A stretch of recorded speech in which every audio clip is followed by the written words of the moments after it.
Welcome to Zoria, Age of Shattering, a classic tactical RPG with fluid turn-based combat. In Zoria, you are the commander who leads a diverse team through the various lands of the Uram continent and against countless groups of monsters and bosses. Zoria has now fallen prey to the sheer brutality of the hellspawn that roams its land. Its lush forests, mysterious caves, and majestic buildings have transformed into haunting and dreadful locations that only the brave are willing to venture into. You must be a sharp tactician to survive and defeat all evil. Your teammates are your best option to keep you alive. They have unique sets of skills. Attack from close range or distance with different attack patterns and directions. Heal or shield allies with various spells and commands. Inflict status ailment like damage over time. Stun. Immobilize and other elemental effects. Use your surroundings to your advantage or create new ones to separate you from the enemies. In this world, combat is your bread and butter, and you will engage in it easily. Before you get ahead of yourself, you must understand that without rest, no warrior can battle. Keep a keen eye on your equipment and vitality, as they both deteriorate over time. A bonfire in Zoria provides a safe spot to restock your resources and prepare for the next battle. As the commander, you must also understand your squad mates' special abilities. Take care of each of your warriors' skill development, and it will repay you on the battlefield. Remember that having an individual with the right skills can get you into previously inaccessible places and quests. Discover hidden treasures or make your travel easier. You have to be wise in and out of the battle. You cannot win the game without making progress. This also counts for your outpost. The base may be regularly updated by unlocking new wings to the buildings, and by doing so, you will be rewarded with either resources, quests, or items. Different buildings will have different numbers of available upgrades. That's not all. In your outpost, you can plan and assign tasks to your companions. Send selected party members on an automatic mission, in which you won't participate, but will receive what they find along the way. You will also get some of the experience they gain. Never forget that their lives are in your hands. Zoria sifts through the daredevils and rewards the bravest. You have what it takes to emerge unscathed.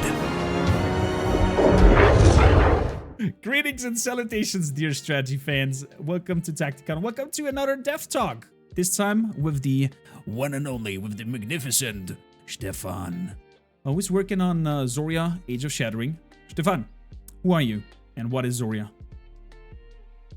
Hello guys. Thank you for having me, Cormac. Well, Zoria, it's a classic RPG. Let's start with the obvious. It's a classic RPG. With its twists and turns, it's not really. It doesn't really only fit in the classic RPG genre. It's got a few things of its own. But it's tactical combat, so it fits really well in this festival, I think. Definitely, because everything that has tactics in it or way of strategizing a thing could be and should be labeled strategy. It doesn't have to be city building, RTS, whatsoever, to be considered strategy, in my opinion. Well, for anyone having experienced even a little bit of our demo, which by the way is live right now on our page on Steam, I think after a couple of battles, the word tactical comes to mind pretty quick. Either that or reload. One of them. It depends how it ends. Well, since you are mentioning tactical and demo, what is the story of Zoria? Where does it lead us? What is the lore behind it, and what kind of worlds are you presenting? Well, that's an interesting one because yeah, it's a completely new world. So we're not necessarily building on anything. It's it's a post-apocalyptic world. Think about it like this. You know, Okay. everybody goes like fantasy or post-apocalyptic. If you look into the cRPG genre, these are the two main directions everybody goes. Either it's full fantasy or it's full burned out cities, broken cars, people, and you know, monsters. But my question was, okay, what happens 2,000-3,000 years after the, you know, the eventually the world rebuilds, but you still digging down enough, you find this origin event, and if it was caused by something powerful enough, if you dig long enough, whatever you find in there is gonna stare back at you, and that's the premise of the game. I didn't say the void, but you know, it might look like the void, it might sound like the void, it might, yeah, you get the idea. It might be called Balrog and whip you with his fiery slappy. Yeah, something. Or a What? techno fiery, you know. I'm gonna leave that for the players to discover, but the baseline, the general idea of the game, this is in terms of lore. So you're in a fantasy world. Mm-hmm. Understanding how much deeper than fantasy it goes, we're gonna let that for the player to discover. I'm excited. I'm excited. Where comes the inspiration for building this world of Zoria? Where was the, I don't know, the idea, the spark that was like, we gotta do this? I think all of us were fascinated when we're kids if we read enough mythology and enough history and enough fantasy and science fiction, and I did all of that with this hypothesis: what if there really was something before? You know, what would happen if we started, you know, digging Rome deep enough, and we found at some point that it wasn't really necessarily the first. Actually, it wasn't the first, but that's a completely different conversation that we should. But what if it was really, you know, only that? If there wasn't more, if there was more. I have the feeling I have a bit of an internet problem. A little bit, it's hacking up, but it's okay. Audio is fine. Okay, as long as audio is fine, is good. There's only so many postures the guys can't see me in, so I'm gonna just find one that looks good if frozen, and I'm gonna stick to it. You know? All fine. As long as we can keep up hearing you, it's great. So, moving forward, we have this, you said, kind of a post-apocalyptic world that plays thousands of years after some sort of calamity, civilization broke down in what way of or another. How does it start? Like, how do you play it? What does the player expect? Do you create, since it's a tactical RPG, do you create a group? Are there specific characters that you meet? Fantasy. Expect fantasy. Mm-hmm. So expect a fantasy world, you know. Expect magic. We all like magic. I mean, why would I make a game if I wouldn't put magic in it? What would be the point of that? But the source of magic and the reason for it existing, these are questions that are linked to the lore, you know. But other than that, expect to have turn-based combat, and first of all, expect to have, as you said, let's begin with the beginning. Start with the beginning. Expect to have a party. So Okay. I think Three, that's pretty four, common five, in six. classic RPGs. Depends. There would be four in general, five in special cases. Mm-hmm. But this is the one of the very important places where we separate from the usual classic RPG game. In a sense of, you usually get, you know, you get this party, you gather one, two, three, four, five companions depending, and you go with them to the end of the game. uh, in this game you gather more than 20, that's for sure. That's Ooh. all I can technically say, that you gather more than 20, because you have a base, you have your outpost, which is your base, and you keep your followers there, and you choose them. You can switch them around, you can choose which ones you want to go with every time you go into the outpost. So we draw a bit of inspiration in this from the XCOM series, Mm-hmm. which I am a very big fan of. So even though it works like a classic RPG, um, expect the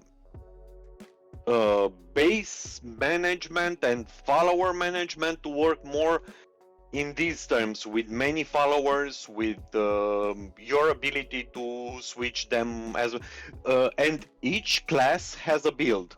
So Mm-hmm. you can have two wizards and they don't have to have the same build. Maybe you favor a certain build in certain situations, you know. So you have two of them and you can set them up differently. And if you go to a new dungeon, you're like, nah, I'm gonna take this guy because I like him because he's got a lot of fire, and I'm let's say I know there's gonna be a lot of spiders, and I know they have a problem with fire and they're weak to it, so let's take the fire guy because we're going to fight spiders. So this we think allows you a lot more versatility. Definitely. It sounds like classes with sub branches, and therefore the mage Not becomes. necessarily, not necessarily subclasses, but you have basic RPG structure of creating a build and choosing Mhm. certain abilities, and each wizard you have will have, you're free to either keep two, three, let's say you can keep them all with the same setup, or you can try a different setup on each one of them. Of course, you can always redo your skills. They're not locked. You can Okay. but still you would get to favor different kind of playstyle, and you will gear them accordingly. And maybe you want a fire mage because that's what we were discussing here, lots of fire, and you want him to be very quick, so um, um, you will spec for initiative, so he gets a lot more fire going. So yeah, it gives you a lot of freedom. I'm really curious what some of the players are going to do with the system. I'm really curious to try it out myself as well. And it also gives you a way of, experimenting, replayabilities, then also a factor when you can go crazy with the builds and try all kinds of different things together. Sure, Um, sure. since we're now also in the mechanical part, can we expect then some main characters, or they're all like generic barrack like No, people where you don't you mind if they die? uh, the good part is they don't really die.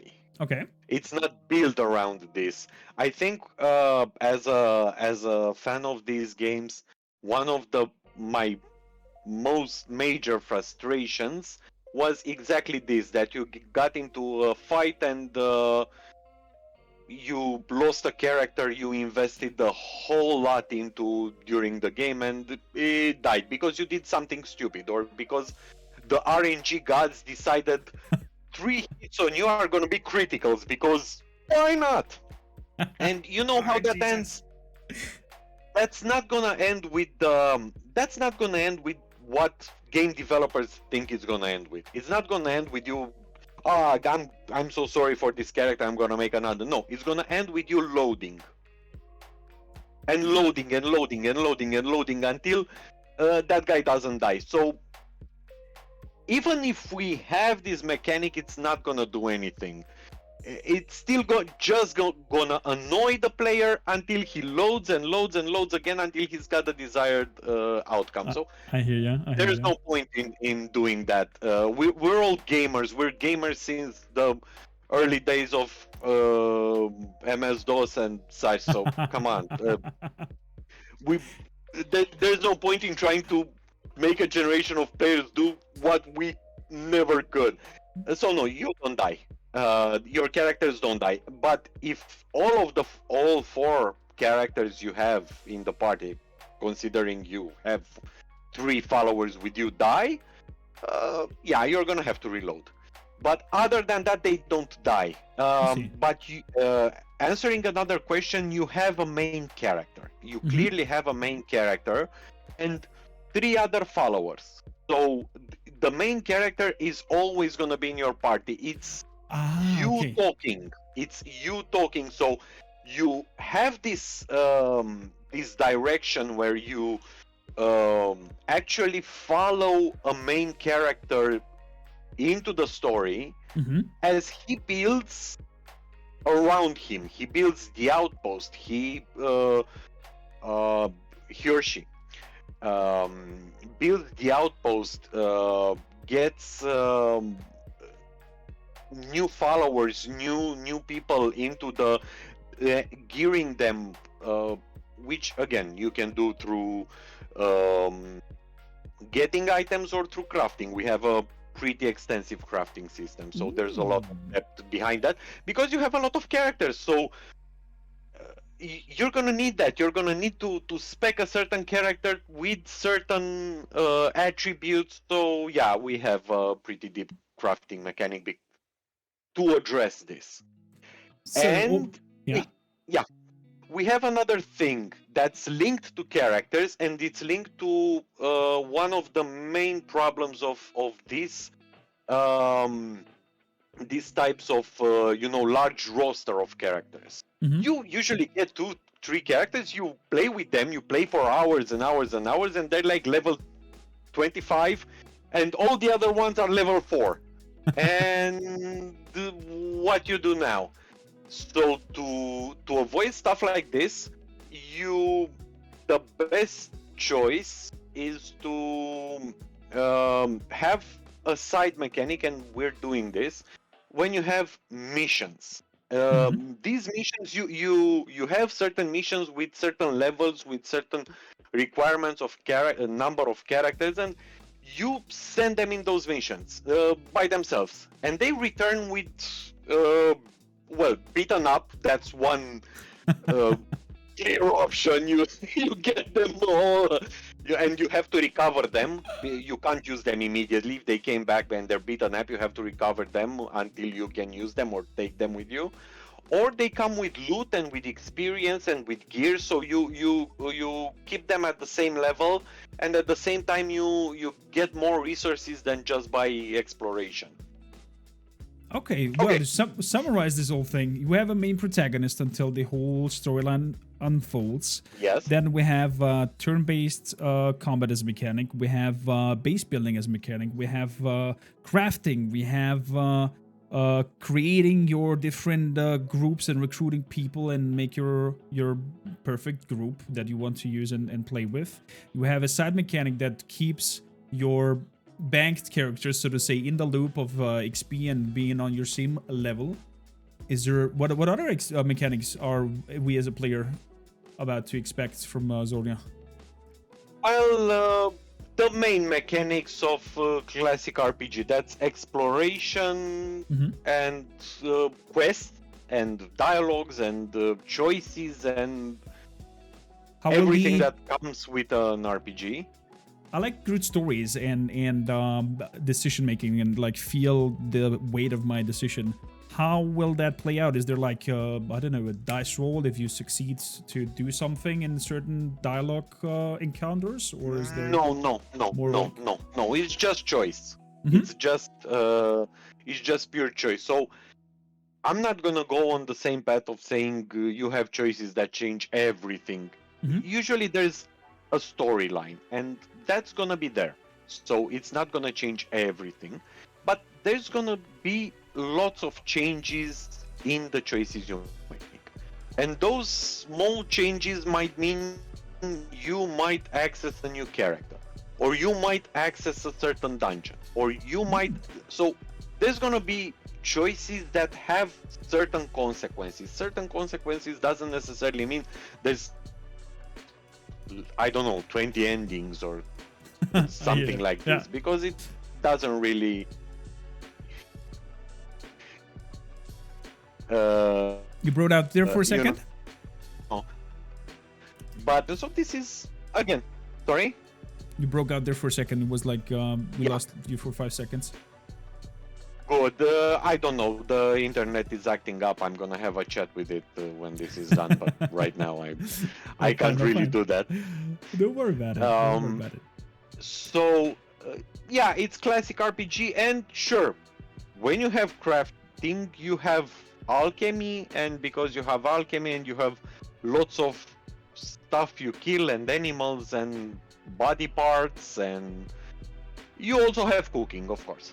Well, you get a lot of body parts, you gotta do something with it. I mean, spider legs, let's cook that anti-venom. Yes. Yeah, we use that actually. I'm pretty sure we have spider legs. Ew. Okay, I'm interested. Look at it as a condiment, okay? A little bit of poison. Nice. I love it. I'm eager to see what Zoria has in store for us in terms of production. How far are we? Can we expect an early access? Is it in early access? Is there an ETA on full launch already? There's both in a way. I mean, right now the plan, and that says on our Kickstarter page also, because we're in the middle of it. So we plan an early access for first quarter of 2023, so about around the corner. If you ask me, God, that's around the corner, but it's gonna be okay. There's so many quests, there's so many things happening, and at some point you're always thinking, did I forget this, did I forget that? But it's happening, so early access is gonna come pretty soon, and a full launch in 6 more months. That's the plan for it. Okay. That's well, you heard it. If you like what you see here in the right grid now. Okay. I mean, of course, there's stuff to change, and it's always going after the plan. We have a lot of things that we have in the game. We have a lot of things that we would like for us to be able to add to the game, and so that's why I'm saying it's 6 months from now, depending on how Kickstarter goes, depending on what goals do we reach. There might be more stuff adding to the game, but no matter what, the game is coming out. The game is going in early access as at the promised date. We're pretty far along in terms of content and of systems, so yeah, expect it coming soon. This time around, you know, we've been thinking about it launching. Initially, there was this 2022 plan to launch, but then we decided to add some more things to it. Very good, and I'm happy about that decision, and that the journey keeps on going. Can the audience find the Kickstarter link and stuff on your Steam page? On our Steam page, absolutely. Perfect. But yeah, It's we would have done a pretty sloppy job if we didn't have our Kickstarter link on our I'm just asking. I'm just page. asking. I mean, yeah, if we have this problem, we've done a pretty sloppy job. But fortunately, there's the banner there, so we're safe this time around. Very good. Dear audience, please have a look at Zoria. The demo is right now there to try. And if you like it, and also if you like what you see here, and also later for those watching, there will be the links towards their Steam page, wishlisted. It's always a help when a game is in production and gets a lot of attention through the wishlist. And if you like what you see, hop over to Kickstarter and support a project that will help you to get an amazing cRPG coming out, and also helps the devs to sleep at night. I'm just kidding. No, we said that in the Kickstarter. The project's launch is not at risk. What we want to understand, to see through this Kickstarter, is how much desire is for this game. You know, as developers, we would do a lot of things with it. Mhm. So depending how it goes, it's gonna be like, yeah, it's really worth adding this or doing this, or maybe there's not so much public, and maybe we're doing it just because we like it. Hopefully not, but so far we've been doing it because we like it. So yeah. I get the message. What do you mean? I get the message. What do you mean? Good. I would say we hop into the game and show everybody what Zoria Age of Shattering is about, and play the demo. I heard that you will read all the text for us during the story. I'm around. I don't know if I'm gonna read all the story, because I'm warning you, there's a lot of story. Don't worry, I got this. But I can guide you through it. Okay, let's do that. Let's do a guided one. So, I love already this kind of grim atmosphere and the chunky plate armor that they have going on, and these little gargoyles staring at us that totally will stay as a statue when you pass them and not get alive. Yeah, I about these statues and getting alive. That's a funny story. I played the demo and I probably will jump scare again, because I know that you guys are very, very good in surprising the player. I'm gonna, how they say, I'm gonna take the fifth on this one, and not incriminate myself with more than what I've said. Let's just say things might happen. Let's stick to that. Good. Yeah, the build we're about to play is in the beta. So there might be different quirks happening. Mm-hmm.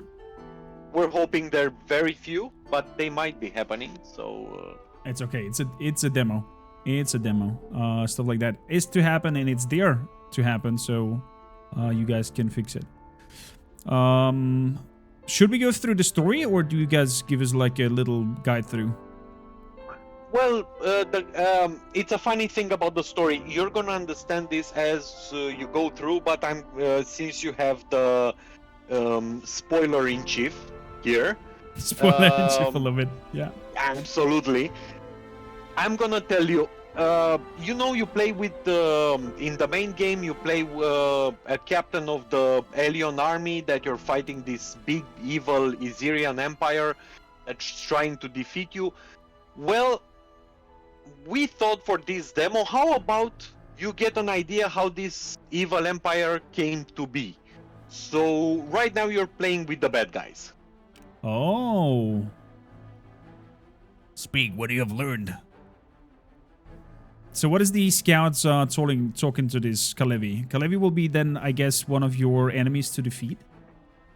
Alevi will become something depending Okay. on how long we can stay with the demo, because again we wanted to make something like a 30 minutes demo, so I'm guessing it's a few hours big. That's something that always happens to us, you know. We're like, yeah, I'm gonna make a small demo, and then it's half a game, and yeah. But you have to go through all these dialogues right now, so Okay, we're gonna you speed have to through go it, through. and you tell us what Yes. he's telling us, basically. He's telling you that you're in deep trouble. He's telling you that there's this big tower that has got some unpassable defenses, and you kind of need to figure out what you're gonna do to get inside, because that's the plan. You got here with the army, and you're trying to figure out what the alien army is doing, and they took control of this very ancient lonely tower, and they put some magic defenses around it, and you're kind of stuck. So you're taking the story from this point. And yeah, I would advise on taking a lot of I love the fact that you a can lot highlight the stuff. yeah, you highlight, and the advice is to take as much as you can, because you might really need them. And something very, very important as soon as you get outside is to take a good look. And yeah, this is the captain's journal, so he goes through. He's been here a few days. He's getting a lot of ideas and thoughts and weird dreams and stuff like that. If you look at the captain, he's level 30, so you might have to do something about that. You might want that to do means something about that. as Yes, in terms that of means exactly. abilities and stats. Abilities. Ooh. You have right now a setup. If you really want to change it, it's gonna cost a bit, but you can change it. Our problem was initially we let it with no pre-made setup, and a lot of people didn't catch on the idea that you could do your setup, and they kind of went along with basic attack. I gotcha. The enemies are not necessarily basic attack friendly. Totally fine. I will leave it at the preset set skill that you had. So we have the basic attack. We have bandages that heal us at a range of 6. That is nice. We have the Banner of Might. That is an AoE buff. And increases strength and stamina. Stamina is stuff that I use for abilities.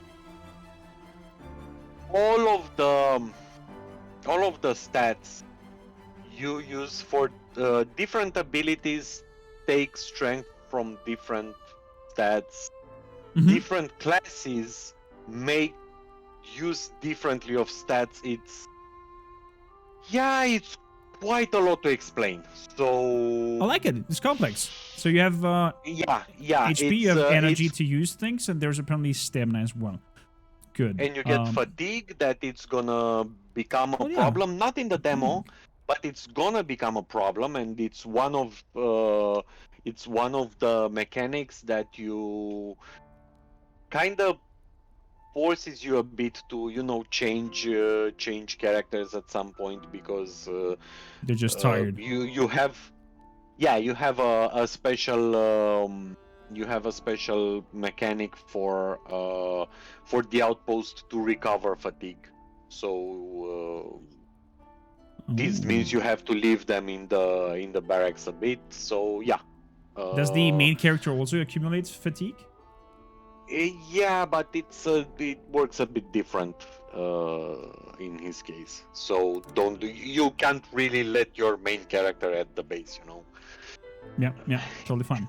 So, It's what else we got here? We have a war cry. Unleashes a war cry, increasing the party members' armor and the initiative for 3 turns. These initiative is very good. That's super good. Does this war cries buffs hit everyone of your company? Do they have to stand nearby to you or something like that? Or is it just like I everyone is can't buffed? really see. I'm looking at to figure out if it's a ranged buff or it's generic, because I'm gonna admit there's so many abilities and I'm not the one doing this. I'm more the one doing story and quests and stuff like that. So You can on Discord side like full screen the window thing. it is full screen, but sometimes Discord decides I deserve 20 pixels or I see, 50 pixels, and So yeah, my level of wordiness varies with Discord. all good, all good. So we have the Warcry that gives us armor and initiative. We have a healing sigil of range of 6, similar to the bandage, but with a bigger heal. And the sigil will jump 3 times before disappearing even. Nice. So it's like a healing buff. You need to look at something else. If you look at basic attack, and sure, of course, we're not going to do this for all the party members, but if you look at basic attack, you can see it uses 0 energy. It's energy in case of Kalevi because he's a sentinel. If it was a mage, it would be mana, for example. Okay, but there's also focus. So basic attack gives you 30 focus. You start a battle with 0 focus. And if you look at other abilities, many of them take focus, use focus, and a few of them also give you focus. Look at Surging Sigil. It takes, I don't know, focus. It's 25 or 35 focus. I see. So I first have to hit him normally, and then I'm able to use the ability. Yes. It's not only the energy you have, and you start with full energy, but you start with 0 focus. So you at the initial phase, because otherwise, you know, everybody would just spam their biggest abilities and would be like, yeah, I'm gonna do a Nereo effect, burning, you know, and try and destroy everything. This gives a bit of dynamic. You have to first charge this. Of course, you can do this with potions. So so they give you like a boost from the very beginning. I like the mechanic. I think I've seen such like, where was that? Old ages of World of Warcraft with the warrior, where you have to like hits and build up rage, and then when you have enough rage, you can trigger the ability. That's nice. But so we have generic. This is throughout all the characters, all the classes. That's amazing. I love that. Then we have the Dueling Expert. Increases the crit chance by 30% for 3 turns on myself. Then we have Intervene with a shield. Places the mark on a friendly target. If the mark gets attacked, the sentinel will step in, transferring to himself 100% of the damage. Oh, so it's like... It's a bit of a tank. Very nice. It's a bit of a tank, it's a bit of a healer. It's being the main character. We wanted the class to be a bit more versatile, to allow you different approaches with it. You want to be a bit more support, a bit more heal, maybe a bit more tanking. So you have more options in how you play with it because of the setup. That sounds interesting. Since I see her fire damage and set somebody on fire, is there like synergies in terms of, I don't know, making someone wet and then hit them with electricity? No. Okay. We wanted to avoid combos, because the way we think about the combat is we're trying to walk this narrow path between keeping it a turn-based tactical, but at the same time, don't slow the combat too much. You know, with Yeah. Know what you mean. too many combos and stuff like that. But the thing with magic schools or elemental schools, let's call it like this, elemental schools, is all the enemies and of course all of your followers have different resistances to different schools. So poison is not gonna do much to undead because, you know, Yeah, I mean, it's there's a bit skeletons that can be late poisoned. for poison. Yeah, it's a few centuries too late for them. So, and stuff like this. So you got, let's say, spiders, because I'm using this as an example, that are a bit more sensitive to fire. So if you have fire damage, it's gonna do bonus damage on them. And you can also craft gear with different resistances. Oh, so you can kind of prepare for an unexpected encounter, or if you. Yes, if you encounter something that it's, I don't know, really big or really nasty, and it's throwing out nature damage, or is throwing out fire damage, you can always prepare for that with the appropriate gear. You know, you go there, you get a beating because and then you get an idea what you should do, change gear, and try again. I just want to what? lower here the music for a second because I just heard in the background how amazing the drumming is going on. I would love when you use items like this that there's automatically like lowering the music and you hear him. Listen to that. Can I do it again? Yeah, there's gonna be a bit of no, I cannot do it again. There's gonna be a bit of these funky items. I don't know how to call them. They don't necessarily do something that you need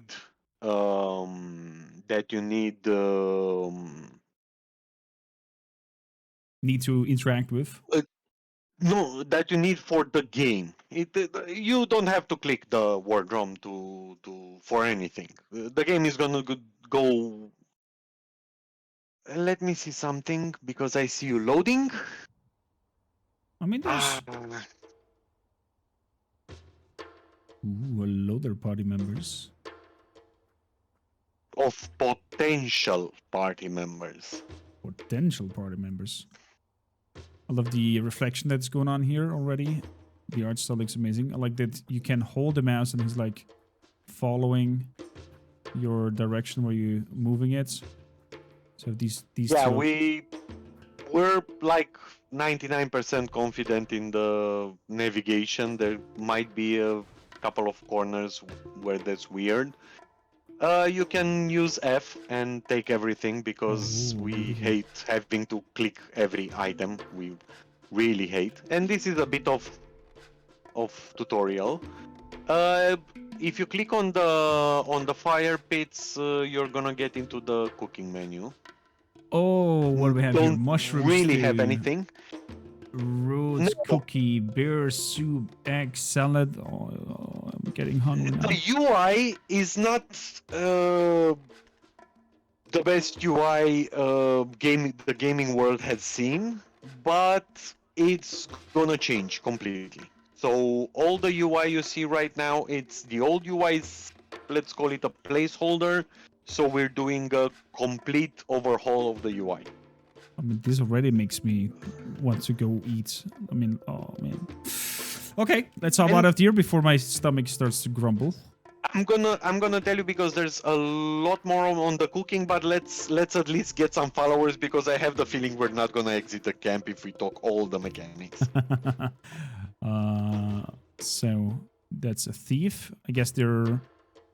Yeah, they explain their give me abilities, and if you choose to take her with you, or you're like, yeah, I'm gonna come sometime. Yeah, okay, you got yourself a thief. A thief is And always good to have. Then we have over here and what is she? Lancer. They say my class with the lance and spear is part of the hilum itself. So Lancer sounds like some sort of support thing that does stabby from the second row. Not really. It's more of a tanky stabby. Okay. It's not really. Let's see what you got here, because again, the Kingsman Mateos we got here. the Kingsman. That's a very tanky guy. Well, let's bring it very tanky guy with me. Ooh. So it looks like some dragon head with an axe. Yeah, there's a bit of chance in what gear you get, and right now the armors are still only visual. You got the crafting menu. Do you want me to explain crafting? Yeah, we can It's quickly gonna go take over it. 10 minutes or so, because Just say it in... our system is a bit different from what you would. So you got your blueprints or recipes you have on the left. I don't know, choose one. Yeah. But you see that it says here crystal and metal, and of course the crafting kit that it's on the lower left part of the menu. You need a crafting kit.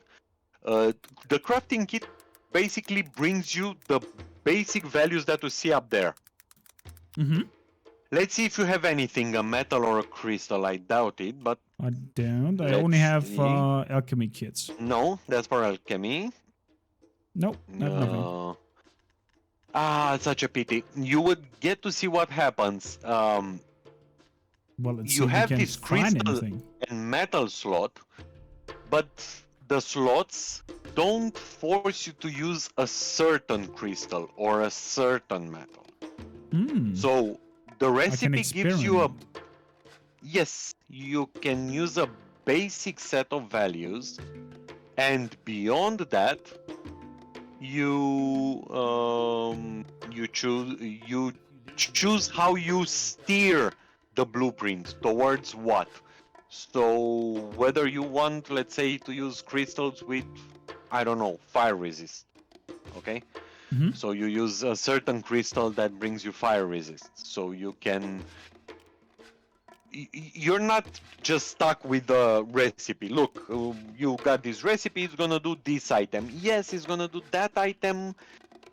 And you can play yourself with the little details on that item. Well, in other words, you are free to craft, as you said, your own set with their own resistances, playing around with the material to make the item better, worse, etc., etc. Chad asks, is the how bloody and gory is defined that we get?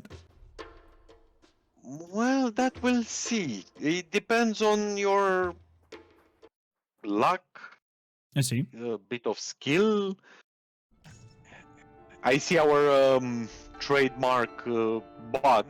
I don't know if it's necessarily a bug.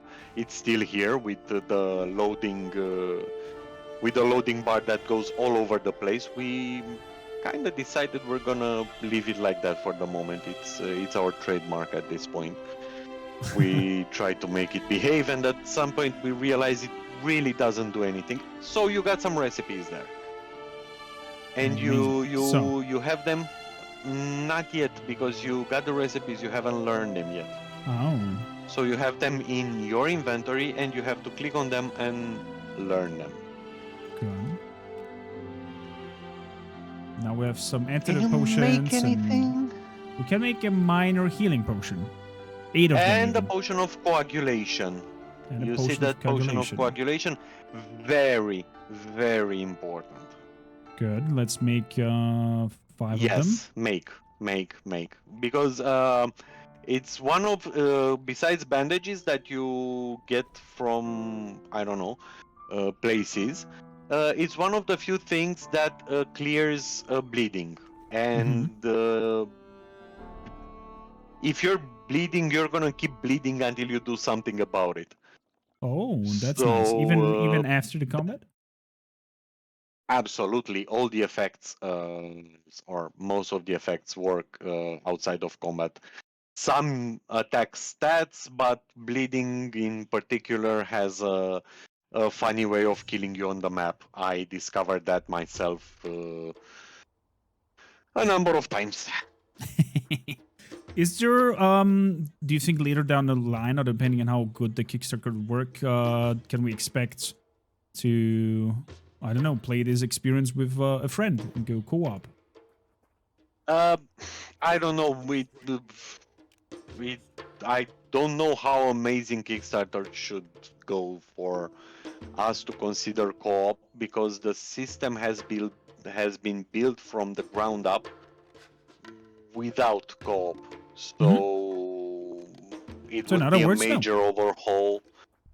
I 99% not. Maybe after we launch, we get some time to play a bit with systems and see what would be possible. But I wouldn't promise anything in this aspect, simply because technically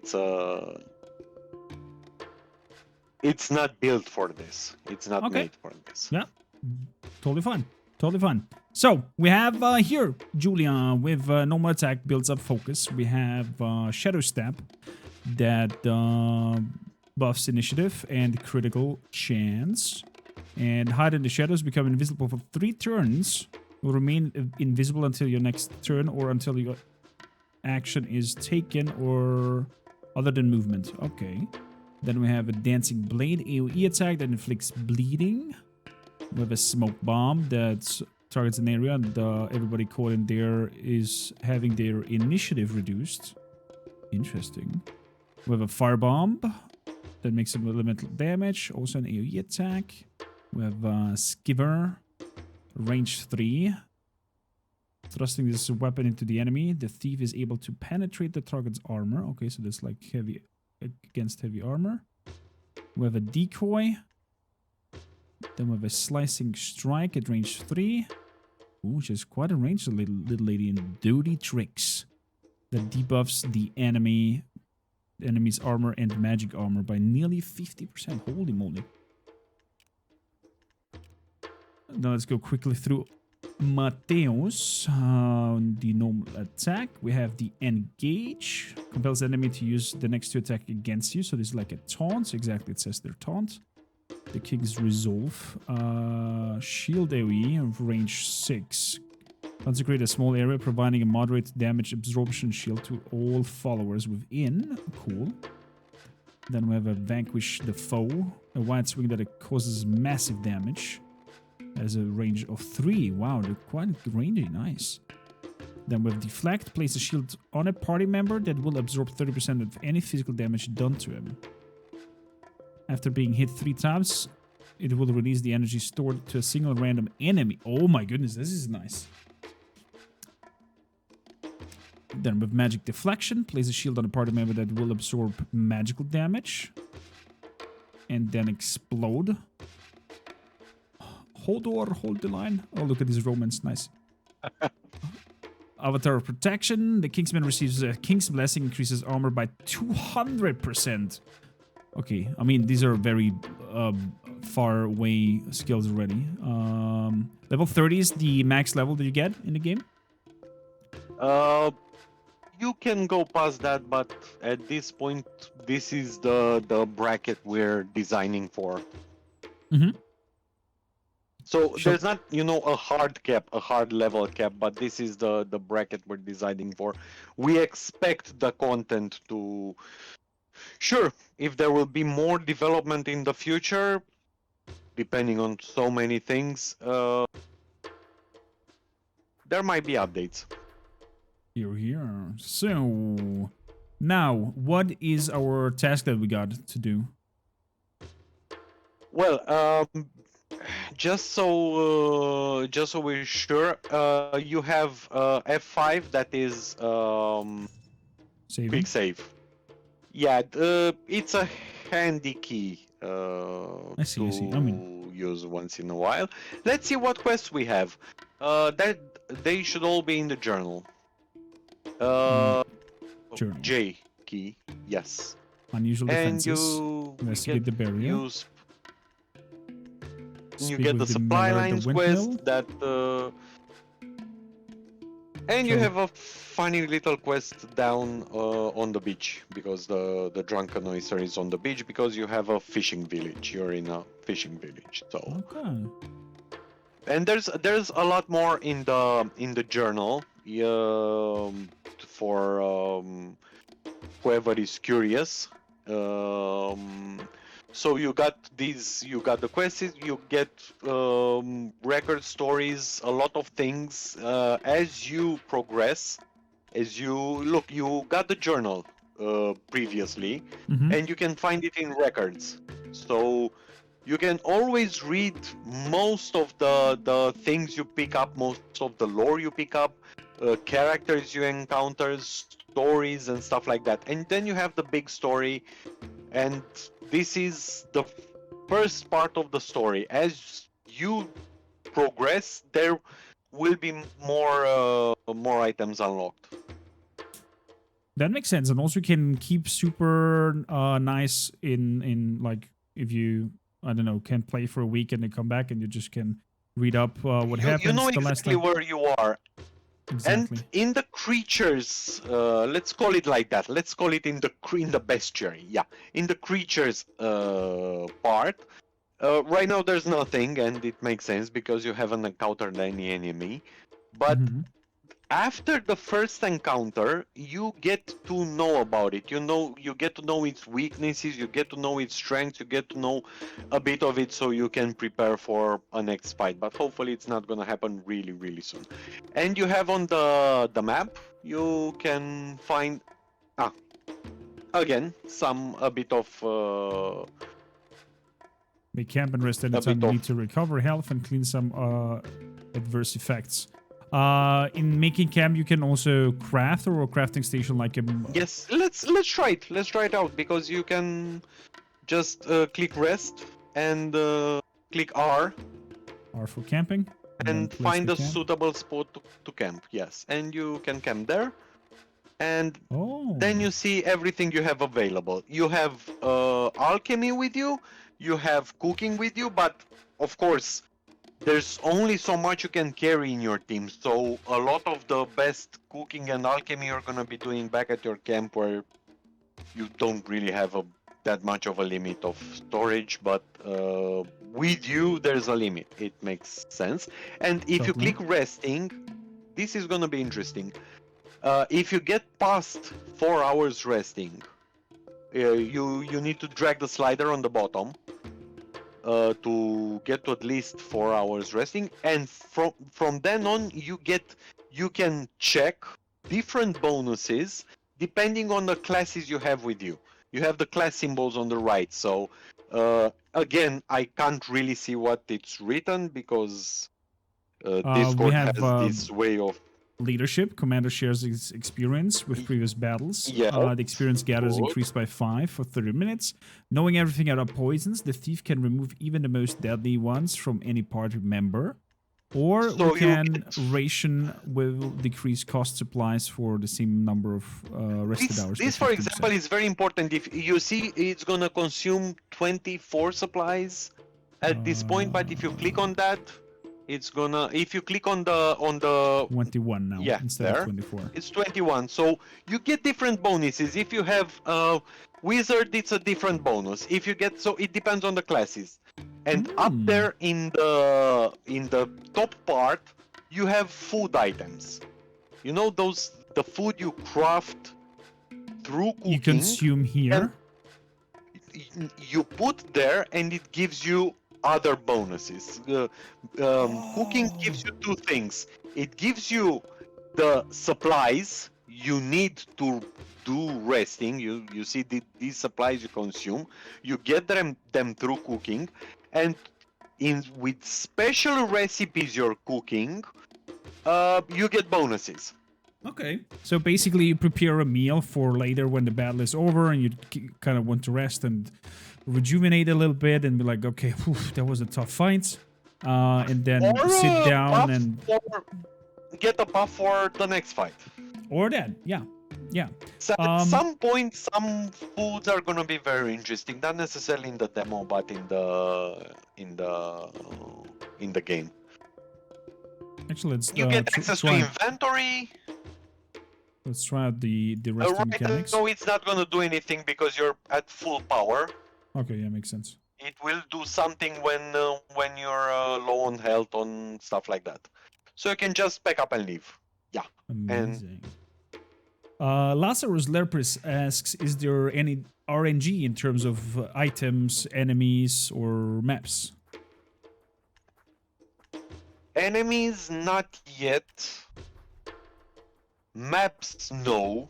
We like to design our maps very in much detail. We don't like to leave a lot to RNG, and unless you're creating a game with that is designed around the idea of generated maps, it doesn't really do much to it. You're just gonna put a lot of maps with the same content just to make them. So no, the maps are gonna be handcrafted. Creatures, not yet. It's still under debate. And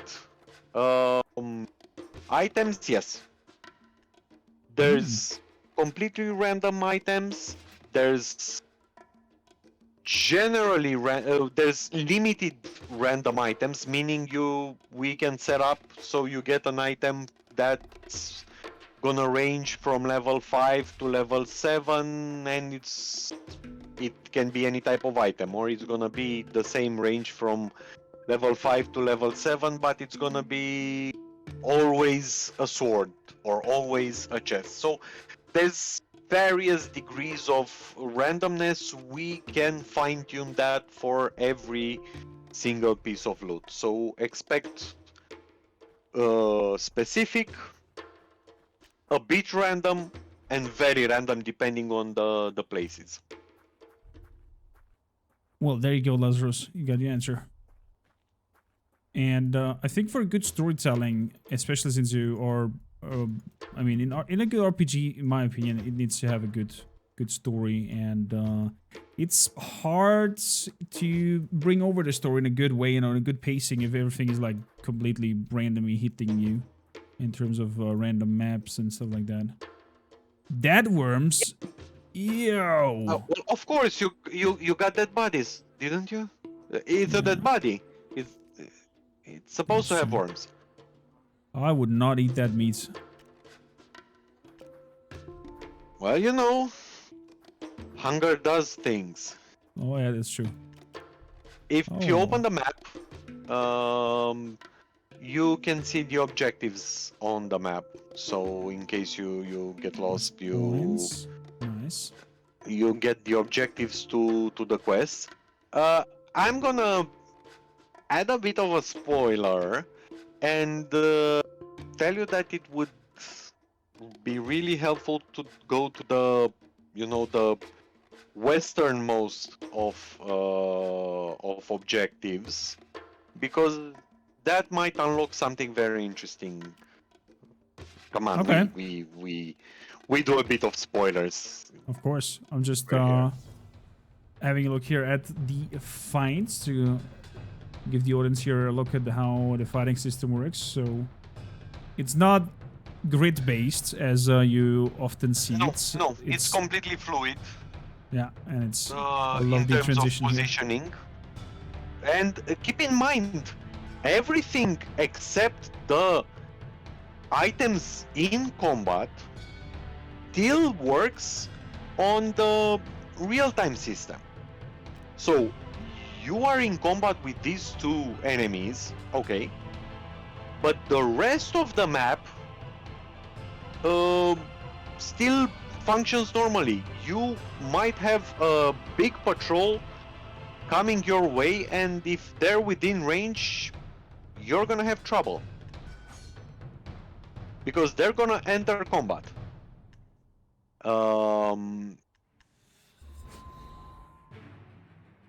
Okay, now let me show you something, because this is something we're working on in terms of UI.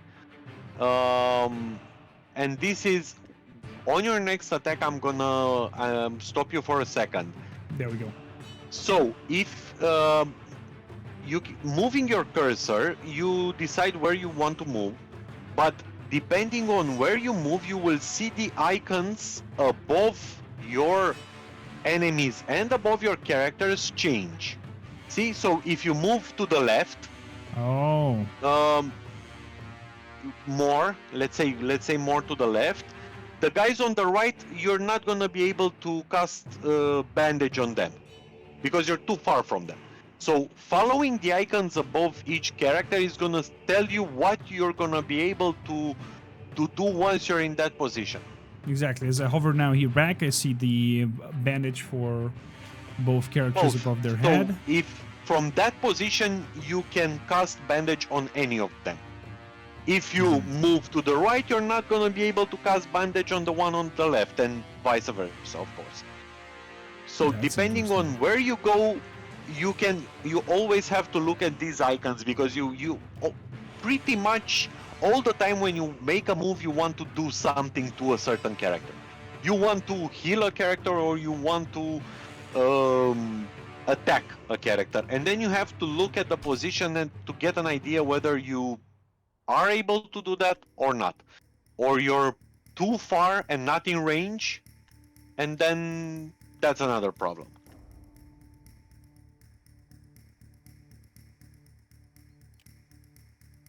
Oh, I see.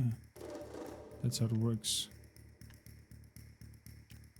Now we can taunt them. Oh, I love the big bear that comes up. Ooh, side attack, sneaky. You have positional attacks, meaning attacks from behind or attacks from the side that will give bonuses. Well, So positioning your character is very important. Look, that was a bonus from backstabbing because you hit it from behind. Let's try out this sigil.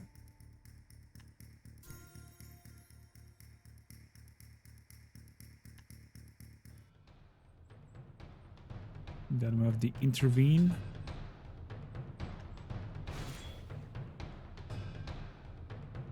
So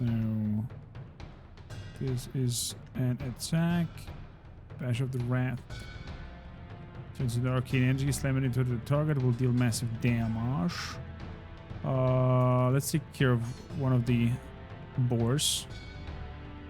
And then face towards the other. There's one other attack happening. One more, then our lovely knight is at it. I'm gonna backstab in and crit it. And then we'll come with you over here, and it should hopefully... Oh, never mind. There we go. Oh, I love this synergy. So how good this transitions from one moment to the other. They have still decreased armor on a stack. Yes. Blacksmith or trader to repair the armor. Okay, so the armor is sundered in a way and gets bad in a bad condition. And no, armor has beyond the effect. Armor will need to be repaired at some point. So there's the effect. That's one thing, and armor durability. That's another thing. But it's also a thing. I like that. Give some in-depth and tear caking of your equipment, your characters. Yeah, and since you have a lot of characters, and because you're gonna see you get a lot of loot. It's not one of those games where you're like, oh, I got a sword. No, might actually get 10 swords in your in one mission, but they're gonna be doing something. It's gonna matter. because you're gonna get a lot of characters, and you're gonna going to have to keep track of um, everything that they do. durability of Mhm. Is the armor various. the only thing that decreases, or like weapons as well? Yeah, weapons also, of course. All the Mhm. items, and Nice. your party's mood. Let's call it like that. So if I drill them too long and be like, oh, okay, let's keep fighting and fighting and fighting and give them no pause or go to the tavern to drink.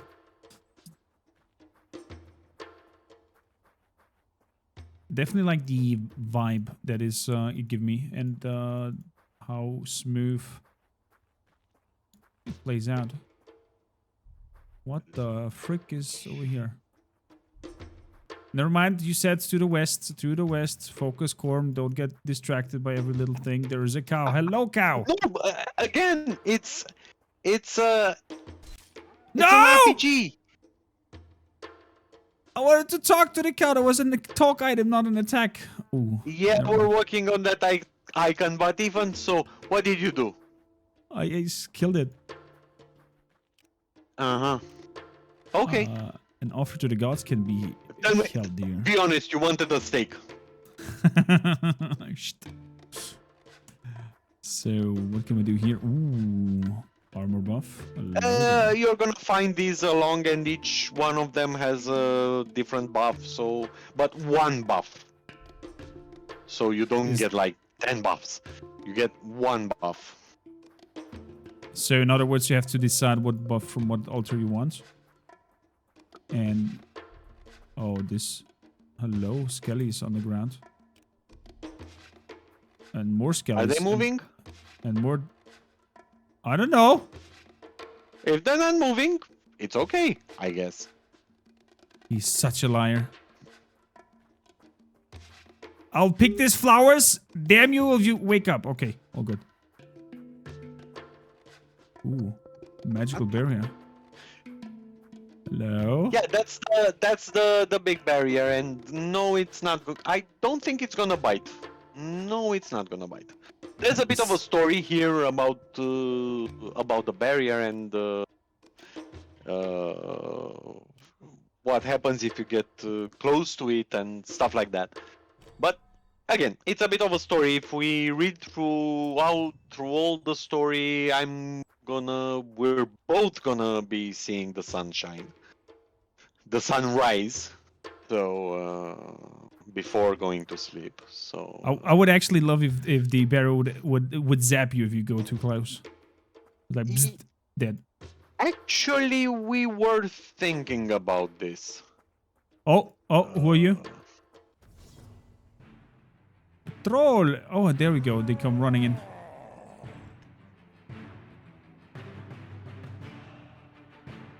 Okay. Well, you want to fight? Let's fight. What do we have here? Buff, strength, and stamina.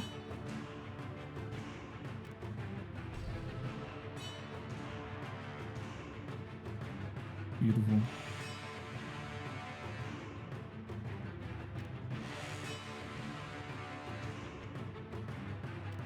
Powerful attack. Ooh, beautiful. You, fair lady, go into the Shadow Realms. And to the side. Oh, nice swing. They're very angry. Love the battle music. Very drum heavy. Bam, bam, bam, bam. This is something else that's happening right now as we speak. We're preparing a special music soundtrack, so Ow. it's gonna have a very funny soundtrack. The game. So there's a lot of pieces in motion beyond the Kickstarter happening. So there's a lot happening at the same time at this point. So, how about we taunt you all and you have to come to me, huh? Careful what you wish for. Oh, gods. Oh, gods.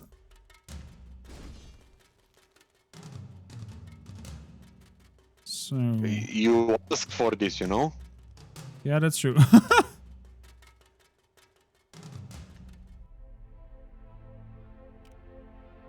No. Let's move one closer. Oh, okay. Then my ability of API was over.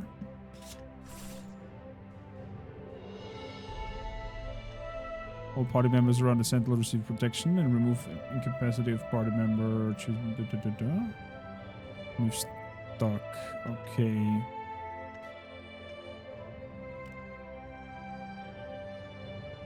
No sights of him. Damn it.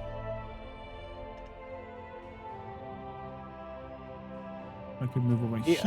It also helps you with line of sight, you know, that icon system, because line of sight line of sight is tricky, and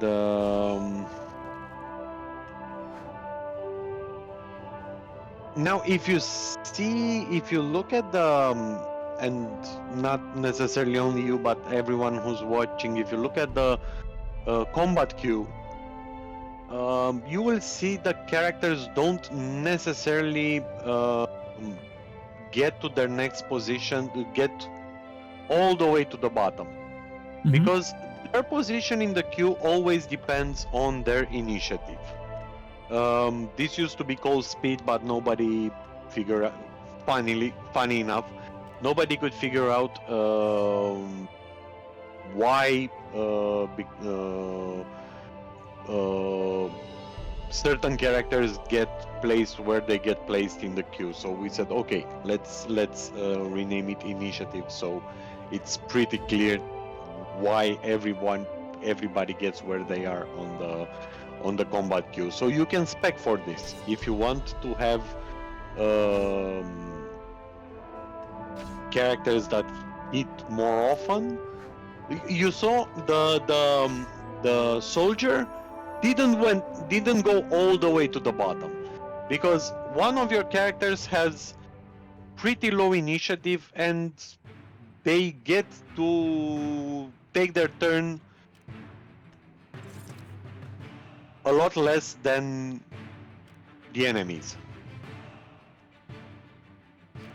So initiative matters in definitely, and in that combat means with a lot. initiative you can squeeze out a lot of more movement and well, ultimately then play around with your builds to see if you want to make a character super fast. Ah, you got lucky there. And now your thief gets to do some backstabbing, but somehow your thief is incredibly slow.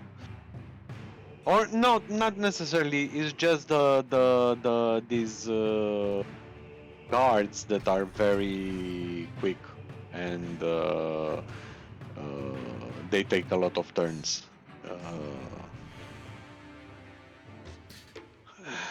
Whew, that was heavy. Well, there's also unusual badge. Okay, so we get some information about those guards that were patrolling here. The unusual defense. And you got a new quest, and if you look in the journal, now you're gonna see you've got a complete quest, you've got a new quest, and if you look at creatures, you're gonna see the guys you encountered. They're humanoids, they're alien guards. And you get a bit of information about them, and if you scroll to the bottom, you're gonna see strengths, weaknesses, stuff like that. So each creature you encounter is gonna tell you a little bit about them, enough to get an idea what you need to prepare against them. That's interesting. So they're all pretty beaten up and not doing well.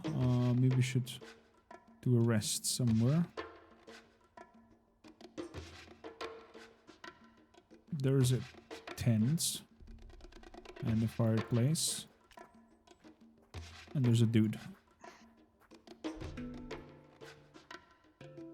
How about Mr. Foreman? We just place ourselves here next to you. Yeah, he's doing his own thing, so... No, it's just chopping some woods. It's okay. So, alchemy. We can make some of these against bleeding.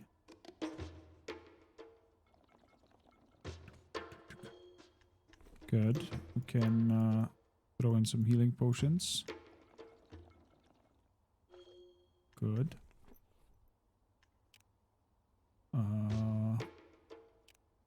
Check our inventory. I see. Cooking. I have no ingredients that I can use. Missing a few ingredients there. Okay. Well, then let's do resting. Oh, I see there. It shows how much life they go up or not. So we're going to rest for 6 hours. And no one is poisoned.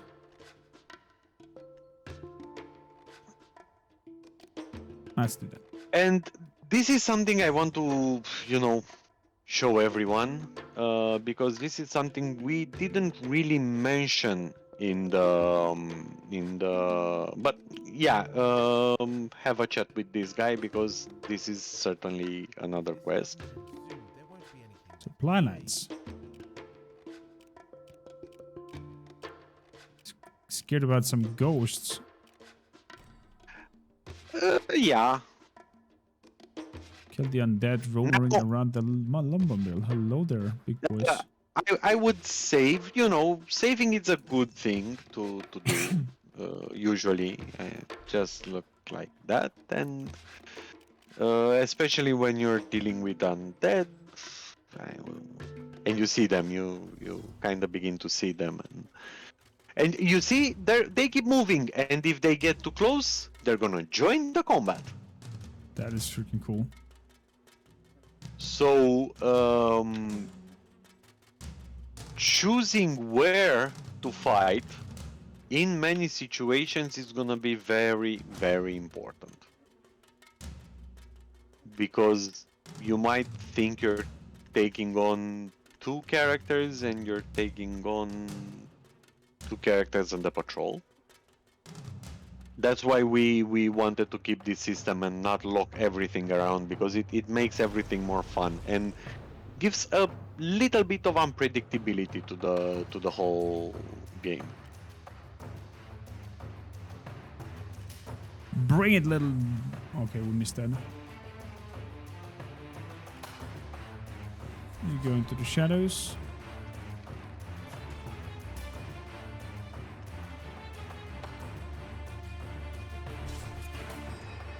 Ow.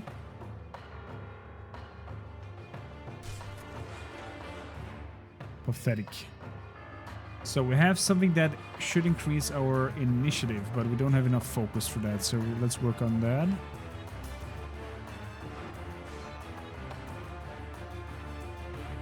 '59 focus. We have the focus. Unleash your war cry, increasing the party members' armor. Do we not have the energy?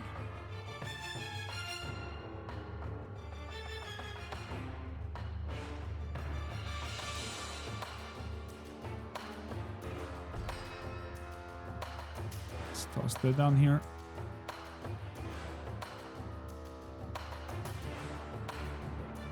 Okay, little lady. Move over here. So the big guy has a big taunt. Big buff going on here with plus 200 armor. Everybody on me. Okay. A crit hits and a little bit of bleeding. Another crit hit. Wow. Wow.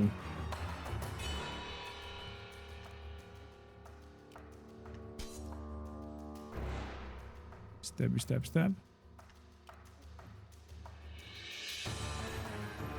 Here I have a sigil of healing. And some armor.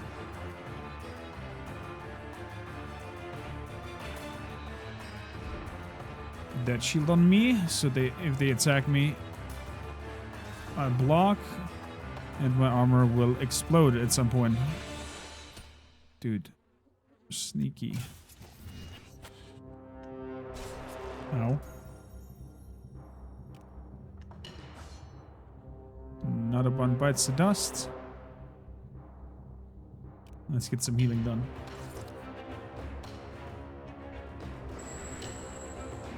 Oh! I'm not doing any spoilers in terms of combat, you know? I'm gonna dirty. keep quiet. I'm gonna keep quiet during combat. Mostly because I'm not the one designing this part of the game, and I get beaten up quite badly myself at some of these fights. Good.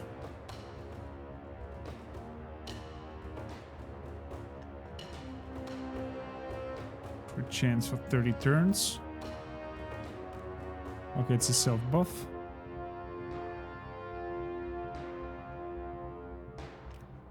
Let's move up and out of range.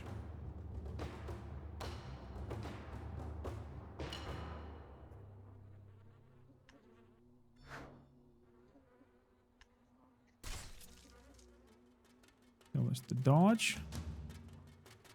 Stabby stab from behind.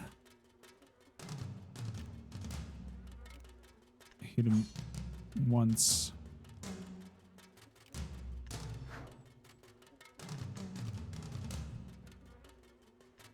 Bring that back up for some temporary healing. Oi, oi, oi, oi. Make a big stabby stabby. Then we're gonna move behind you and make a big hit as well. And there they go. And we're poisoned and bleeding, and it ticks. Panic. Consumables. If you don't bandage, you know it's gonna keep ticking and ticking and ticking. Shush. And you're gonna do load game, and nobody's gonna be happy. Okay, there we go. Whew. I warned you about this. What? Where you came from? You? Oh, that was a skeleton in the ground. Oh my gods. Well, they're undead, aren't they? Yeah. Oh, they will keep coming. I call it. These malakas will keep coming. Backspace. Yes. They're invisible, girly. Ooh, nice shield throw.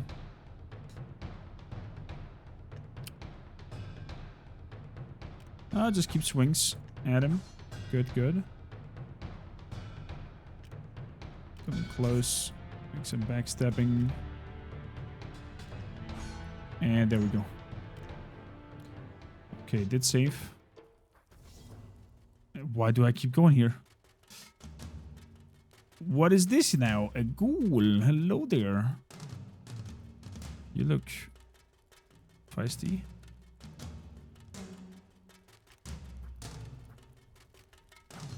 One smack. One taunt. It hits. Perfect. But I am not close enough. There we go. And get over here. Give him a stab. Wonderful. Whoa! And he heals himself. How dare you?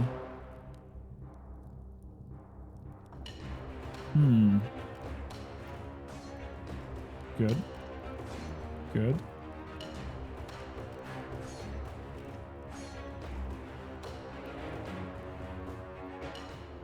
Skiver slicing strike. Does multiple hits for the target. Actually, let's make sure that we're behind him. Now it appears his fronts and what is front and what is side. Interesting.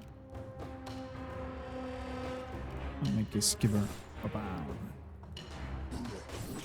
Well, depending on, you know, posture and position, you might get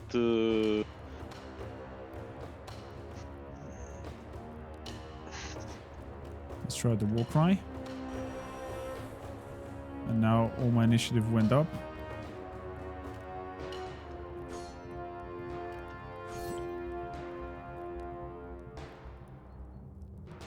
Pretty strong.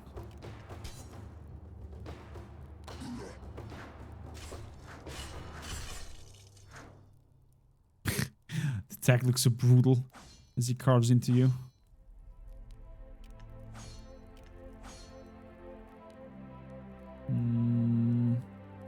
I hope the crit from behind does enough damage. Ah, damn it.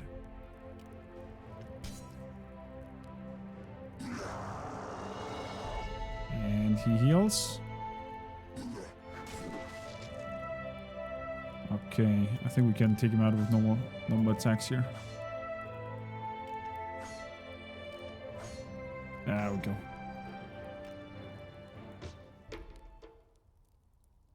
There we go. Water, flour, and butter. Oh, now we have enough for something to cook.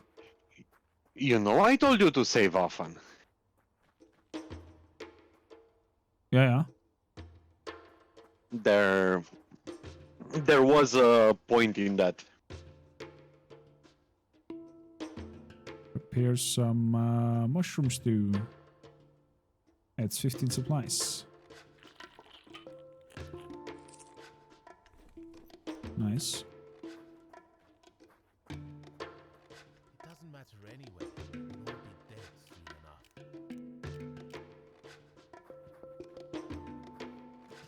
Okay.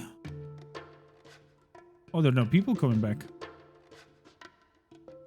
Of Nice. course, you cleared the place. There's gonna be a lot of these, you know, dynamic places. So if you do something in the world, you're then going to go back and see that place has changed according to what you did to it.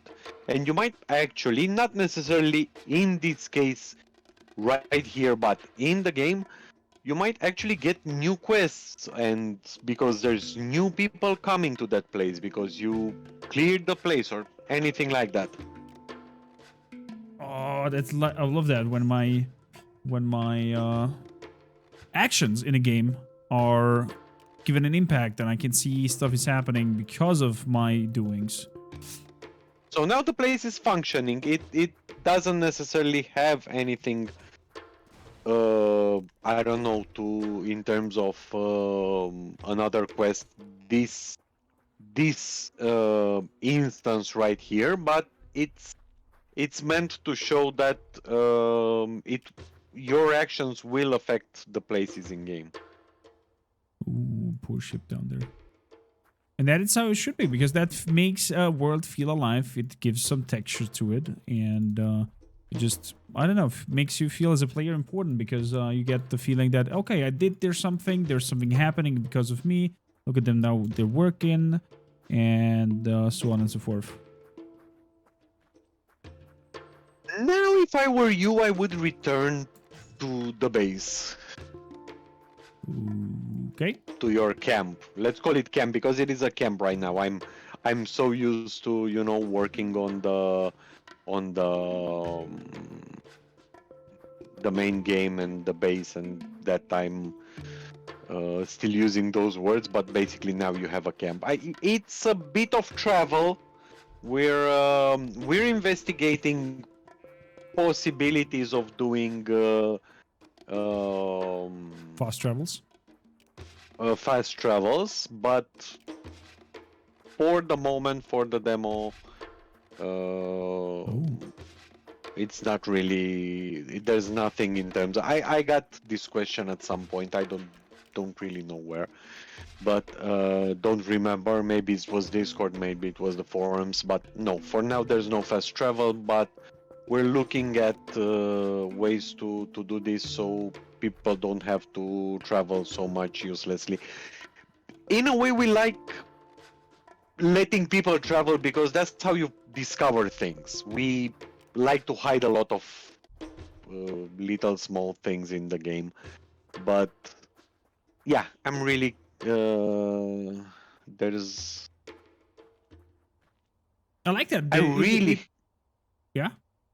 no, please go ahead. I like the way of benefiting or not benefiting in terms of giving you a gift for exploration. I would even, me as a player, even dare to say that I would not like the markers only once I've uncovered them in a sense, maybe some fog of war even, so that I actually have to look at my We're environment, read the quest line, and make sense of where to go instead of. we're a bit unhappy with the quest markers. Yeah, that's the new thing that you get. That little flag there, and it does a lot of funny things. Okay, I'm gonna have a look at it in a bit, just we- repairing everything. We're not really happy with the markers. Not really happy. It's not something we had in the initial design. But given the fact that it was highly requested, and I don't know. Maybe people don't always read everything in the quest. Uh,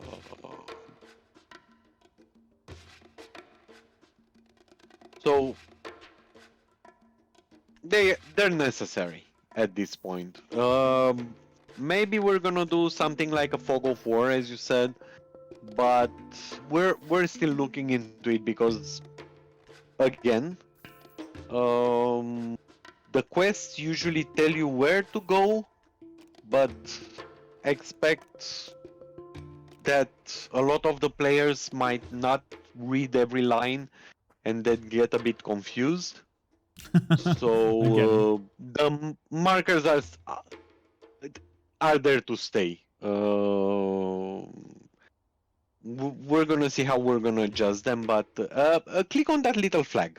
That's What something we kind, babe? didn't really. Uh, and now Ooh, you get to choose what to do. You party. get to change the followers you have if you want to. Okay, well let's give. So you So can, yeah, you can take them out of the party, or added to the party. So you can you can switch your party around from here. No, you can't really. There's the limit. That's the hard limit that you can have a maximum of 5 except the commander, but you can only recruit 3 more. So the standard party it's 4. It's a party of 5 for exceptional situations. I see. Let's bring a battle cleric with us. Confirm. Hello there, ladies.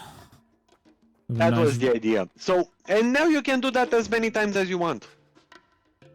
So, Oh, this is how the game works. You want to go and fight the next fight with one party and then switch them around again and go and find the next fight with another party, and in about 10 fights you already have an idea of how. And this is essential to the game. Adding to that, the fact that you get each class has its way of going around the environment. The wizard can conjure bridges, for example. So there are places in the game where you need a certain class to get past. So you might Oh. have to do a dungeon with one party composition and see, I don't know, half of it, and then have to return and have to return if you want to return, not necessarily because of it will not necessarily be mandatory, and return with another party composition to see the other half and go the other way. So this is another way that your party choice influences the game. That's amazing. That depending on the classes that you grab with you, the exploration is altered. As you said, a mage will conjure a bridge where something was broken years ago, and now he just clays the stones magically together, and you can pass that point. That is freaking cool. And There's a question will from see- chat if you can alter the mini map. So does it not turn with your character? Because apparently there's sometimes this at oriental this lost. very moment, no. But yeah, we're looking. We got a bit of feedback. We got a bit of feedback on the minimap. Either to have it fixed or to put the cardinal points, north, south, and on the minimap. We're looking into which one of them it's a favorite. I don't know. Maybe just have an option in the option to fix it or not fix it. Yes. Something like this. We're gonna talk. See what the community wants. So, yeah, there's a few options. Can I say big prompts to the world builder and designer that has a good atmosphere overall, and just I don't know, looks cozy. Thank you. Let's have a look at the from- drunken oyster. From Stefan, that the other Stefan, that would be the main level design, and yeah, there's always a back and forth between us until something gets. Yeah, some of them you'll have to use F for them, because if they're placed in the weird position, sometimes they do this. We're investigating why. Learning from locals. The swearing, the laughter, the drinking. Let's watch silently. Yeah, this is a fun little quest, and if you make the right choices, some things will happen. If you make other choices, some other thing will happen. The men are obvious to your presence at first and play a few more hands. One of them appears winning more than the other, but the rules elude you. Eventually, the winner raises his eyes and notices you. His cards fall out of his hand, and he stands to attention, quickly followed by the others. What are you guys playing? One of the men, the one who is winning earlier, works up the nerve to answer. It's called 3-Card Stomp, sir. It's a local game. I've never heard of this game before. Who told you to play? One of the traders, General. He comes to camp every day. He's got good stuff to trade. The other day he asked if we wanted to play. We were off duty, sir, so, seemed fun. I mean, it's fun. One of the trader? Which trader? I think his name is Devon, sir. He trades between us, the Elan camp, and the outskirt of Burvat. He should be around on tomorrow. Some of the lads asked for some herbs for the girls. For their stomachs, sir. He said he'll get them. He trades with the Elan Knights at the garrison, you say? Interesting. You launch into a lecture about discipline, duty, weakness of Elunian culture. None of the men are meet the case. Let's just say it's interesting. The soldier who answered you nods eagerly as you contemplate and possibly learning more about the Eland camp from the Devon trader. You notice the soldier keeps glancing back at the ruined game. Finish your hand, man, and then off to work. I understand the need of leisure, but let us not forget that we are in enemy territory on a mission on vital importance to the Empire. Learning from the locals. Cute. So yeah, you basically did not go off ranting on them, so they gave you a little bit more information because yeah, you're the general, so these are your guys and they're doing anything but something useful. I love the fact that the items that you pick up or like the crates that you interact with, they're explode. It's such, I don't know, it's satisfying. Yeah, we like that. This is very satisfying from very, very old days of gaming. Mm-hmm. Let's keep going here. The drunken whisper is alive with clamor and voices of men and women arguing. Standing against the bar is a tall blonde man, past his prime but hardy. He seems to be the center of the commotion, with people gathered around him and changing loud words back and forth. Enough, enough, I say. The other day the bastards demanded old Ralph's pig, and when he refused they gave him a solid thrashing and took his pig anyways. This has to stop. A villager in the back of the inn banged his cup on the table, interrupting loudly. So what's the plan, Morin? Go on, tell us. You gotta walk up to the champ with your big stick and ask him to kindly piss off? Morin whined suddenly, taken out of him, and he looked around furtively. Oh, well, no, not like that. We can't fight him. Like, it's their camp. But we gotta organize ourselves and stand up for them. Oh, and they listen to her after that, huh? Won't they? Just like they listen to old Ralph. You just get these young lads beaten or imprisoned like Niam, her husband. A woman with a scar over her cheek at the nearby table nodded gravely, her hands nursing a large steaming mug. Listen, Ivan. You do whatever. Me and the boys have already started training ourselves up a bit, putting our minds and hands together for a little local militia, you see. You want to do anything? You let me know. Otherwise, good luck. Tomorrow, it might be your pig. The day after, your wife. You're giving me very interesting voiceover ideas, you know? I'm excited. An awkward silence descended over to the room for a few moments before someone broke in with a jab about the Evans' wife already did the village round. So it wouldn't be anything new. Sneering and laughter erupted on the table and everyone went back to their drinks, with Morin turning to a corner of the tavern with a group of young men. Oh man. I love the atmosphere. I love the kind of, I don't know, adult grim storytelling in a way. So, Morin. What tidings, stranger? Sounds like you riled up the crowd here, my good man. Ah, a bunch of yellow-bellied curs, the lot of them. The king's garrison is bleeding us dry, acting like they're 9 own lords around these parts and they just sit around and take it. But mark my words, that's all about to change. Change how? Who did you say you were again, stranger? A friend? Well, friend, why don't you buy me lads around, huh? To show us how friendly you are. Let's buy a round. This man looks quite shocked at first that you actually agreed to buy them a drink, but they're not the type to say no to free dread.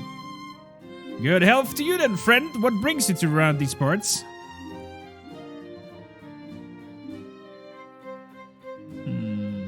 Change comes with the sharpness of blade. Right, fancy yourselves the fighting type, do you? I'll have you know that me and the boys are putting up a stop to all the shenanigans. We are. Got ourselves a nice training yard in the old training post. I'm gonna show those old soldier bastards what's what. Can anyone? No. That sounds very noble of you. But who's going to train them? I'm, of course. See my share of action. I was a soldier myself. You seen action where? The man utters a low from the back of his throat and considers you. Some long battles, long ago. Most probably before your time. It doesn't matter really, but just to know I have experience to back up my actions. He's so full of shit. Oh, I love the I love the characters. I'm eager to see and explore more and see where where the whole storyline leads. Find out all about them. Do you plan on going full voice acted, or will we have the ready to read us ourselves?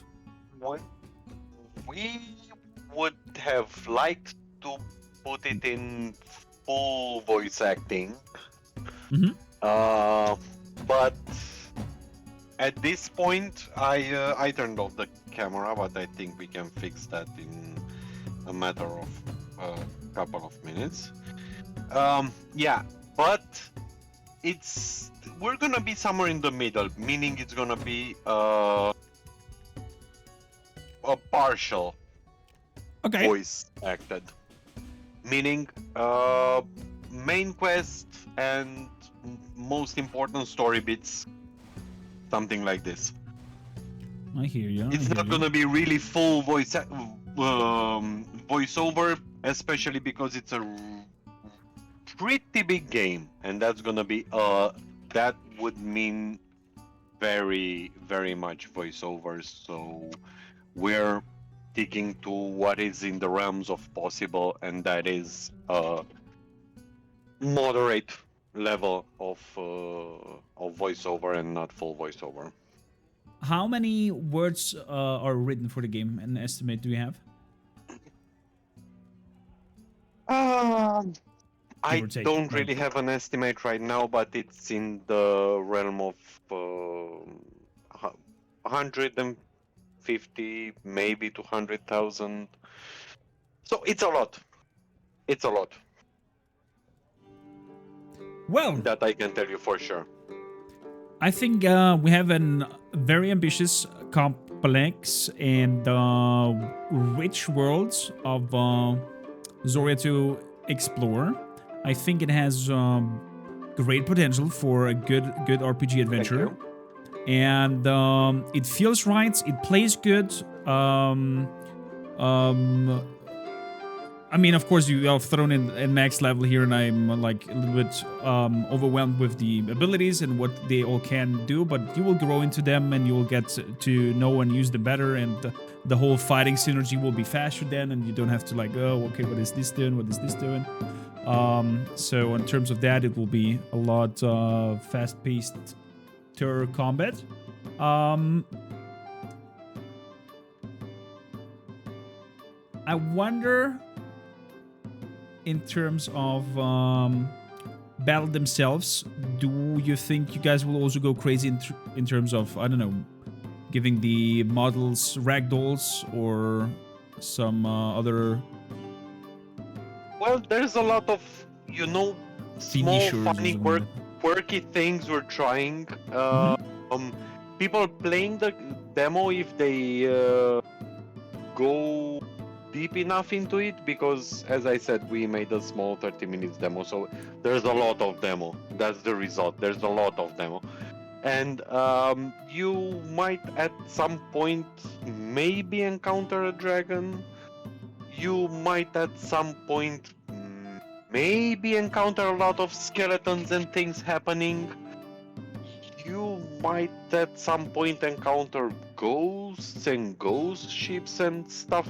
Yeah, there's a lot of things happening. So we're always trying, those, as you said, maybe ragdolls, maybe we're always trying small quirky things that surprise the player, that give it that extra little bit of fun right there on the spot. We're always trying that. I don't know what will be in the end, because the list of things that we want to do is so long. Boy, that would have to be a wildly successful Kickstarter to be able to put all of that into the game. But no, if it doesn't happen, it's gonna be in Zoria 2 probably, because there's so many small things we want to do with it. So yeah, expect. I'm not promising anything. I'm telling you, look in every corner and you will find small funny things that we like to put in our games. And that's, I think, gives the whole thing texture, love, and a good vibe. And I'm eager to see more. I'm eager to see where the journey goes. I'm eager to see how the whole Kickstarter works out, and where you go from there. I definitely Also, we're curious. I definitely gonna give the demo a proper swing, and would love to share, and will share it with all my dear community and Vikings, because we love good RPGs, and we love especially RPGs that try different angles, try to I don't know, be fresh and not just copy pasta whatever we have had already going on, and just, you know, have the same thing with a new theme. But yeah, with no further ado, Stefan, mulțumesc. Thank you kindly for... Mulțumesc. Thank you for having us. Thank you for taking your time with the game, and thank you for having patience with the most talkative of the developers. I know this about myself, so yeah. No, thank you it's so totally much. fun. I love to see behind the curtains and understand the thought process, what is going into the game, and therefore very often, and that's something that I want to hopefully train the viewers and the culture, is that gamers understand how much work and stuff is going into the product, that they just grab, click, install, play, and then that, yeah, I like it, I don't like it, and that there's so much more to it, and well, give them an understanding, and also a direct link to you to ask direct questions. We're gamers. I mean, we're first and foremost gamers. We became game developers because we're gamers. So we're always gonna do this, looking at it like gamers. Looking at when we put something in the world, we put it there because we would like to find it there. Mm-hmm. Or to get scared finding it there. I'm guessing, know better. Yeah, the first demo was very nasty when we tried it. I can't remember exactly what happened. I know a cave, I know spiders, and I know I jumped away from the chair. That's my memory, but I can't remember exactly why. And it was... All I can tell you is we still have caves in this demo. Oh, from then on, you know, it's your problem how you... But I love the fact that something unexpected happened to me in terms of an cRPG. I mean, I had no... I can't remember of an RPG where I had a freaking jump scare jumping at me and like throwing me off guard. Yeah, I like it. I like it that you guys are experimental and trying to find all kinds of nooks and crannies to tell a cool story. And Zoria, Age of Shattering, put it on your wish list. Have your eyes on it. Check out the Kickstarter. You have a gem here in creation, and who knows, maybe you can or you will be the one helping forming this gem and make it very shiny and have a lot of facets and angles depending on how good the Kickstarter works. Stefan, mulțumesc mult. Have a great night. Thank you. And, thank you. Have a great night yourself. Gonna talk and hear from you soon. Bye-bye.